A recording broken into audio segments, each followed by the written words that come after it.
Hello everyone, welcome to Get My Econ. Today we will discuss exceptions of law of demand. When the law of demand become failed is called the exception of law of demand. It means if there is direct relationship between price and demand, such a case is called exception of law of demand.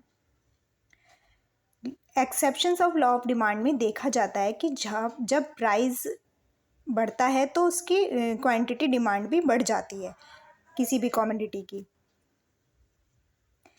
इसलिए यहाँ पर price and quantity demanded में direct and positive relation पाया जाता है। इसके reasons देख लेते हैं। पहला रीज़न है यहाँ पे given goods.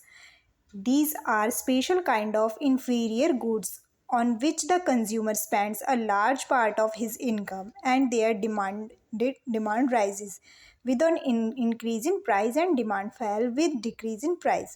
Example potatoes, wheat, rice, etc. इसको गिफिन पैराडॉक्स के नाम से भी जानते हैं, जिसको सर रॉबर्ट गिफिन ने दिया था। गिफिन गुड्स वो गुड्स होते हैं, इंफीरियर गुड्स होते हैं ऐसे जिनकी कीमत बढ़ने पर भी डिमांड बढ़ जाती है। दूसरा रीज़न है वेबलिन गुड्स और status symbol goods. Law of demand become fail in case of prestigious goods which are used as symbol of status. A Veblen good is a type of luxury good for which the demand increase as the price increase and vice versa. Example diamond, gold, antique paintings, etc. यानी कि Veblen goods वो goods होते हैं जो लोग status symbol के लिए खरीदते हैं। अब स्टेटस सिंबल के लिए जो भी चीज़ खरीदी जाती है वो प्राइस के इंक्रीज होने पर ही खरीदी जाती है। कोई सस्ती चीज़ तो वैसे भी नहीं खरीदता स्टेटस सिंबल दिखाने के लिए।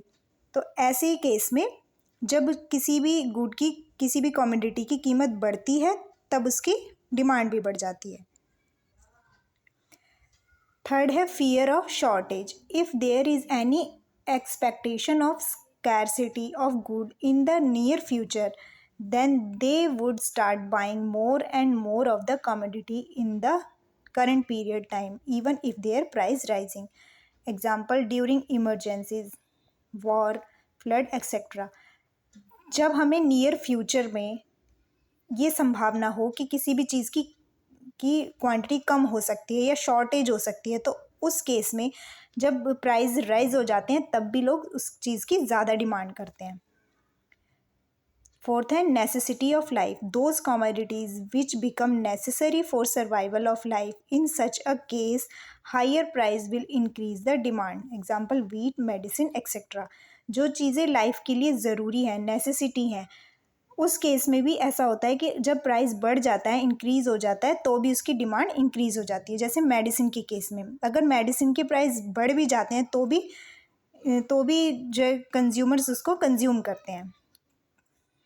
फिफ्थ है fashion related goods. Goods related to fashion do not follow the law of demand and their demand increase with a rise in their price. Fashion related goods के केस में जब price बढ़ जाते हैं तो भी लोग उनका ट्रेंड फॉलो करते हैं, इसलिए उनकी डिमांड बढ़ जाती है। सिक्स है ignorance. Consumer may buy more of a commodity at a higher price when they are ignorance of the prevailing prices of the commodity. Ignorance जब कंज्यूमर को पता नहीं होता कि किसी भी कमोडिटी का क्या प्राइस है या पास्ट में क्या प्राइस रहा है, मतलब वो इग्नोर करता है इस चीज़ को, तो भी वो ज़्यादा कीमतों पर उस गुड्स को कंज्यूम करता है। तो इसलिए भी यहाँ पे प्राइस ज़्यादा होने पर डिमांड बढ़ जाती है। Thank you.